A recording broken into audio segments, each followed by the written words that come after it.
வணக்கம். TNPSC group 2 and 2A கவுன்சிலிங்க்கான memo already release ஆயிருச்சு அப்படிங்கிறது எல்லாத்துக்குமே தெரிஞ்ச விஷயம் தான்.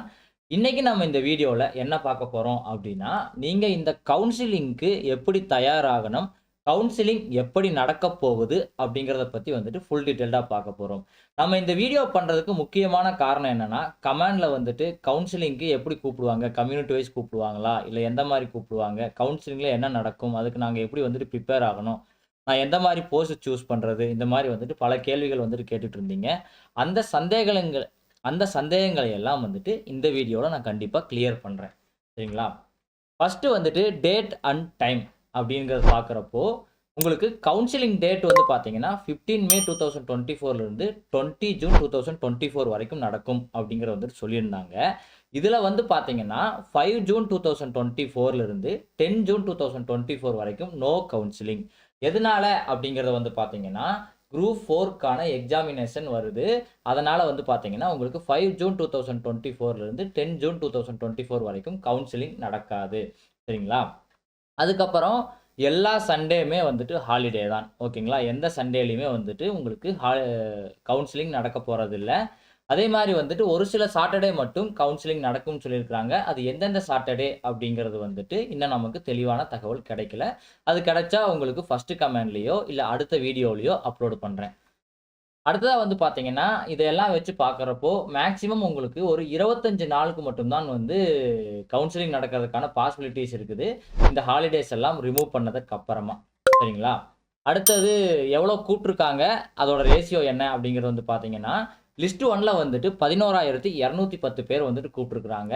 இது வந்து பார்த்தீங்கன்னா, லிஸ்ட் 1ல டைரக்ட்டா கூப்பிட்டவங்க மட்டும் தான். அதுக்கப்புறமா அந்த லிஸ்ட்ல வந்து பார்த்தீங்கன்னா, கீழ வந்துட்டு கொஞ்சம் கொஞ்சம் லிஸ்ட் 1ல வந்து ஒரு 10 ரெஜிஸ்டர் நம்பர், அதுக்கப்புறம் ஒரு 5 ரெஜிஸ்டர் நம்பர்ன்னு குடுத்துருப்பாங்க. அவங்கலாம் யாரு அப்படிங்கிறத பார்த்தீங்கன்னா, கோர்ட் கேஸ் பண்ணி வர்றவங்க. கோர்ட்ல கேஸ் போட்டு ஏதோ ஒரு பிரச்சனைனால சர்டிஃபிகேட் இஷ்யூனாலயோ, வேற ஏதோ பிரச்சனைனாலயோ கோர்ட்ல கேஸ் போட்டு வர்றவங்க. அவங்கள பத்தி வந்துட்டு நம்ம அதிகமா சீரியஸ்னஸ் எடுத்துக்க தேவையில்லை. லிஸ்ட் 2ல வந்து பார்த்தீங்கன்னா, 163.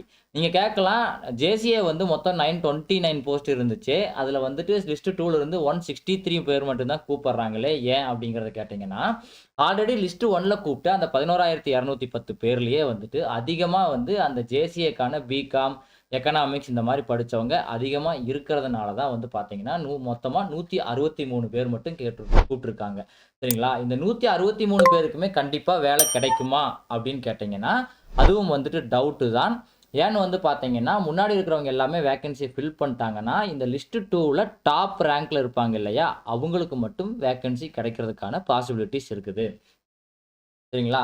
ரேஷியோ வந்து பார்த்தீங்கன்னா, ஜெனரலுக்கு வந்துட்டு 1:3யும், கம்யூனல் அதாவது கம்யூனிட்டீஸ்க்கு வந்து பார்த்தீங்கன்னா, 1:1.5 அப்படிங்கிற மாரி வந்துட்டு குடுத்துருக்காங்க. சரிங்களா? அடுத்தது இந்த மெமோ ரிலீஸ் பண்ணாங்க இல்லையா? அதுல ஒரு சில போஸ்ட்டுகளுக்கான மெமோ வந்துட்டு ரிலீஸ் பண்ணல. அவங்களுக்கு செப்பரேட்டான கவுன்சிலிங் நடக்கும் அப்படிங்கிறத சொல்லியிருக்காங்க. அது என்னென்ன போஸ்ட் அப்படிங்கிறத வந்து பார்த்தீங்கன்னா, personal clerk in secretariat other than law and finance department. அதுக்கப்புறம் personal clerk in Tamil Nadu public service commission. அதுக்கப்புறம் personal clerk in secretariat finance department. அதுக்கப்புறம் steno typist in secretariat Tamil Nadu legislative assembly. சரிங்களா? அதாவது பர்சனல் கிளர்க்கு, அதுக்கப்புறம் வந்துட்டு ஸ்டெனோடைபிஸ்ட்க்கான வேக்கன்சிக்கு மட்டும் பார்த்தீங்கன்னா, செப்பரேட் பிசிக்கல் சர்டிஃபிகேட் வெரிஃபிகேஷன், அதுக்கப்புறம் கவுன்சிலிங் நடக்கும் அப்படிங்கிறத வந்து சொல்லியிருக்கிறாங்க. சரிங்களா? அடுத்ததா வந்து பார்த்தீங்கன்னா, ஒரு நாளைக்கு எவ்வளோ பேர கூப்பிடுவாங்க அப்படிங்கிறது பல பேரோட சந்தேகமா இருந்துச்சு. சரிங்களா? இப்போதைக்கு கிடைச்சிருக்கிற தகவல் படி, ஒரு நாளைக்கு வந்துட்டு 400 பேர வந்துட்டு கால் பண்ணுவாங்க அப்படின்னு சொல்லியிருக்கிறாங்க. ஃபர்தரா வந்துட்டு கவுன்சிலிங் வந்து டெப்த்தா போக போக இந்த நம்பர் வந்துட்டு இன்கிரீஸும் ஆகலாம் அப்படிங்கிறத வந்து சொல்லியிருக்கிறாங்க. சரிங்களா? மொத்தமா இந்த 400 பேர எப்படி வந்துட்டு ஸ்ப்ளிட் பண்ணியிருக்கிறாங்கன்னா, 200, 200 பேரா வந்துட்டு ஸ்ப்ளிட் பண்ணியிருக்கிறாங்க 2 பேட்சஸா. சரிங்களா? அந்த 2 பேட்ச்ல பேட்ச் 1க்கு வந்துட்டு 10 மணிக்கு டைமும், பேட்ச் 2க்கு வந்துட்டு 11:30 மணிக்கு டைமும் வந்துட்டு குடுத்துருக்காங்க. ஒரு 1 1/2 மணி நேரம் வந்துட்டு டைம் இன்டர்வல்ல. சரிங்களா? 200, 200 பேரு ஒவ்வொரு பேட்ச்லயும் வந்துட்டு அட்டெண்ட் பண்ணுவீங்க. சரிங்களா? இது எப்படி வந்துட்டு உங்கள கால் பண்ணுவாங்க அப்டின்னா, நெறைய பேர் கம்யூனிட்டி படி கூப்பிடுவாங்களா? எப்படி கூப்பிடுவாங்கன்னு கேட்டிருந்தாங்க. உங்களோட மெமோல வந்து பார்த்தீங்கன்னா, சீரியல் நம்பர் வந்துட்டு குடுத்திருந்தாங்க. வரிசை எண். சரிங்களா? அந்த வரிசை எண் படி தான் வந்துட்டு உங்களைய கால் பண்ணுவாங்க. உங்களோட கவுன்சிலிங்க்கு. உங்க மெமோலயே உங்களுக்கு டேட்டும், டைமும் வந்திருக்கும். இருந்தாலும் உங்களை வரிசை எண் படி தான் வந்துட்டு உங்களைய கால் பண்ணுவாங்க. சரிங்களா? அங்க கவுன்சிலிங்ல சர்டிஃபிகேட் வெரிஃபிகேஷன் எப்படி நடக்கும் அப்படிங்கிறத பார்த்தீங்கன்னா, சிம்பிளா இத வச்சு நீங்க தெரிஞ்சுக்கலாம். மொத்தமா இந்த தடவ கவுன்சிலிங்ல 50 டேபிள்ஸ் வந்துட்டு அரேஞ்ச் பண்ண போறதா வந்துட்டு சொல்லியிருந்தாங்க. சரிங்களா? டேபிள் 1, டேபிள் 2 அப்படியே கன்டினியூவா டேபிள் 25, டேபிள் 49, டேபிள் 50 இது மாரி வந்துட்டு மொத்தமா 50 டேபிள் இருக்கும். இதுல வந்து பார்த்தீங்கன்னா, நெறைய பேருக்கு எனக்கு வந்துட்டு டேபிள் நம்பர் வந்துட்டு 14 அலாட் பண்ணியிருக்காங்க. டேபிள் நம்பர் வந்துட்டு 39 அலாட் பண்ணியிருக்காங்க. அந்த டேபிள் நம்பர் மூலியமா வந்துட்டு எனக்கு எதுவும் வந்துட்டு வேக்கன்சி கிடைக்கிறதுக்கு ப்ராப்ளம் ஆகுமா? அப்படிங்கிறத கேட்டீங்கன்னா, கண்டிப்பா டேபிள் நம்பருக்கும், உங்களோட ஜாபுக்கும், உங்களோட போஸ்டிங்க்கும் எந்த ஒரு சம்மந்தமும் கிடையாது. சரிங்களா? இது எதுக்காகன்னா வந்துட்டு ரொம்ப அதிகமா வந்துட்டு ரஷ் ஆகாம எல்லாருமே வந்துட்டு ஃப்ரீயா கவுன்சிலிங் அட்டெண்ட் பண்ணணும் அப்படிங்கிற ஒரே நோக்கத்தோட தான் வந்துட்டு மொத்தமா 50 டேபிள் வந்துட்டு அரேஞ்ச் பண்ணி ஒவ்வொரு டேபிள்லயும் வந்துட்டு தனித்தனியா வந்துட்டு ஆள் கூப்பிடுறாங்க. If in case first day கவுன்சிலிங்ல வந்துட்டு சீரியல் நம்பர் 1 வரிசை எண் 1ல இருக்கிறவங்க எங்க போவாங்க அப்படிங்கிறத பார்த்தீங்கன்னா, டேபிள் நம்பர் 1க்கு போவாங்க. வரிசை எண் 2ல இருக்கிறவங்க 2க்கு டேபிள் நம்பர் 2க்கு போவாங்க. அதே மாரி வந்துட்டு 3, 4, 5, 6ன்னு வந்து பார்த்தீங்கன்னா, 50வது டேபிள் வரைக்கும் வந்துட்டு உங்களுக்கு வரிசை எண் 50 சீரியல் நம்பர் 50 வரைக்கும் வந்துட்டு வந்துருவாங்க. சரிங்களா? அதுக்கப்புறம் என்ன ஆகும் அப்படிங்கிறத பார்த்தீங்கன்னா, திரும்பி டேபிள் நம்பர் 1ல வ சீரியல் நம்பர் 51ல இருக்கிறவங்க வருவாங்க. அப்படியே லைனா வந்துட்டு போயிட்டு 50த் டேபிள்ல வந்துட்டு சீரியல் நம்பர் 100ஆ இருக்கிறவங்க வருவாங்க. சரிங்களா? அதே மாரி வந்து பார்த்தீங்கன்னா, உங்களுக்கு 200 வரைக்கும் வந்துட்டு உங்களுக்கு டேபிள் நம்பர் வந்துட்டு ஸ்ப்ளிட் பண்ணி குடுத்துருக்காங்க. சரிங்களா? அப்போ ஒரு டேபிளுக்கு வந்து பார்த்தீங்கன்னா, மேக்ஸிமம் வந்து 4 பேர் மட்டும் தான் இருப்பீங்க. 200 பேர வந்துட்டு 50ஆல நம்ம 50 டேபிளுக்கு வந்துட்டு பிரிக்கிறப்போ, ஒரு டேபிளுக்கு மேக்ஸிமம் 4 பேர் தான் இருப்பீங்க. ஸோ, உங்களுக்கான அந்த சர்டிஃபிகேட் வெரிஃபிகேஷன் ப்ராசஸ்ங்கிறது வந்துட்டு ரொம்பவுமே வந்துட்டு ஸ்பீடா பண்ணி முடிச்சுருவாங்க. சரிங்களா? ஒருத்தருக்கு வந்துட்டு ஒரு சர்டிஃபிகேட் வெரிஃபிகேஷன் ஒருத்தருக்கு பண்றதுக்கு வந்துட்டு எவ்வளோ நேரம் எடுக்குங்கிறத கேட்டீங்கன்னா, ஒரு 10லிருந்து 15 நிமிஷத்துக்குள்ளேயே உங்களுக்கான சர்டிஃபிகேட் வெரிஃபிகேஷன் முடிஞ்சிரும். 10லிருந்து 15 நிமிஷத்துக்குள்ளேயே உங்களுக்கான அந்த சர்டிஃபிகேட் வெரிஃபிகேஷன் ப்ராசஸ் வந்துட்டு முடிஞ்சிடும். ஏன்னா, அவங்க டேப்ல வந்துட்டு நீங்க என்னென்ன சர்டிஃபிகேட் அப்லோட் பண்ணியிருக்கிறீங்களோ, உங்களோட சீரியல் நம்பர் படி வந்துட்டு அவங்க டேப்ல வந்துட்டு வந்துரும். நீங்க ஒரிஜினல்ஸ் காட்ட காட்ட அதில அவங்க டைரக்ட்டா டிக் பண்ணிட்டு போயிருவாங்க. சரிங்களா?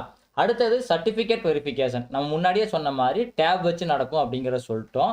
சர்டிஃபிகேட் வெரிஃபிகேஷனுக்கு நீங்க என்னவெல்லாம் வந்துட்டு கேரி பண்ணணும் அப்படிங்கிறத வந்து பார்த்தீங்கன்னா, எல்லா ஒரிஜினல்ஸும் அதாவது நீங்க இந்த போஸ்ட்டுக்கு அப்ளை பண்றப்போ என்னென்ன சர்டிஃபிகேட்ஸ் வந்துட்டு அப்லோட் பண்ணீங்களோ, அது எல்லாத்தோட ஒரிஜினல்ஸும் எடுத்துட்டு போகணும். அது மட்டும் இல்லாமல் அதுக்கான ஜெராக்ஸ் காப்பியும் வந்துட்டு எடுத்து வச்சுக்கங்க. சரிங்களா? அதுக்கப்புறமா நீங்க பிஎஸ்டிஎம் அப்ளை பண்ணியிருந்தீங்க அப்படின்னா, கண்டிப்பா பிஎஸ்டிஎம் சர்டிஃபிகேட் எடுத்துட்டு போகணும். Original plus xerox. அது இல்லாம நீங்க ஏதாவது வந்துட்டு ஒரு ஸ்பெஷல் ரிசர்வேஷன் கேட்டகரியில அப்ளை பண்ணியிருந்தீங்க. பிடபிள்யூடி, எக்ஸ் சர்வீஸ்மேன், டிடபிள்யூ இந்த மாரி வந்துட்டு கேட்டகரியில அப்ளை பண்ணியிருந்தீங்கன்னா, அந்த ஸ்பெஷல் ரிசர்வேஷனுக்கான சர்டிஃபிகேட்டையும் வந்துட்டு நீங்க எடுத்துட்டு போகணும். அதுக்கப்புறம் கொஞ்சம் பாஸ்போர்ட் சைஸ் ஃபோட்டோகிராஃப்ஸ் வந்துட்டு கையில வச்சுக்கங்க. அதுக்கப்புறம் இஃப் நீங்க வந்துட்டு கவர்ன்மென்ட் செக்டார்ல எங்கேயாவது நீங்க வொர்க் பண்ணிட்டு இருக்கிறீங்க அப்படின்னா, கண்டிப்பா என்ஓசி தேவை. சரிங்களா? என்ஓசி இல்லாமல் நீங்க போனீங்கன்னாலும் வந்துட்டு அது பெரிய பிரச்சனை. என்ஓசி இல்லைனாலுமே வந்துட்டு உங்களைய கவுன்சிலிங் அட்டெண்ட் பண்றதுக்கு அனுமதிக்க மாட்டாங்க. சரிங்களா? கவர்ன்மென்ட் செக்டார் அப்படின்னா வந்து பார்த்தீங்கன்னா, நீங்க டிஎன்பிஎஸ்சில செலக்ட் ஆகி ஒரு குரூப் 4 ஆஃபீஸரா வந்துட்டு வொர்க் பண்ணிட்டு இருக்கலாம். அப்படி இல்லைன்னா வந்துட்டு கவர்ன்மென்ட் காலேஜஸ்ல வொர்க் பண்ணிட்டு இருக்கலாம்.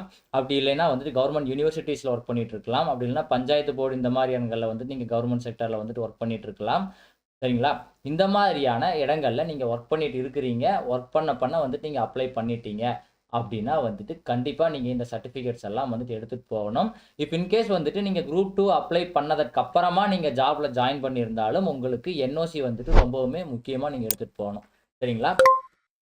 அது மட்டும் இல்லாம, நீங்க ஏதாவது ஒரு சர்டிஃபிகேட்ட மறந்து வச்சுட்டு போயிட்டீங்க. சர்டிஃபிகேட்ட எடுத்துட்டு போகல அப்படின்னா, உங்களுக்கு இன்னொரு வாய்ப்பு வந்து கண்டிப்பா தரப்பட மாட்டாது அப்படிங்கிறத வந்துட்டு தெளிவா சொல்லியிருக்கிறாங்க. ஸோ, எல்லா சர்டிஃபிகேட்டையுமே வந்துட்டு ப்ராப்பரா பார்த்து செக் பண்ணி எடுத்துட்டு போங்க. சரிங்களா? இன்னும் அடுத்த வீடியோஸ்ல வந்து உங்களுக்கு இன்னும் என்னென்ன சர்டிஃபிகேட்ஸ் எல்லாம் வந்து நீங்க மிஸ் பண்ணக்கூடும் அப்படிங்கிறதுக்கான ஒரு செக்லிஸ்ட் ஒண்ணு வந்துட்டு நான் உங்களுக்கு அப்லோட் பண்றேன். சரிங்களா? அத பார்த்தீங்கன்னா, உங்கனால வந்துட்டு ஈஸியா என்னென்ன சர்டிஃபிகேட் எடுத்துட்டு போகணும் அப்படிங்கிறத வந்துட்டு புரிஞ்சுக்க முடியும்.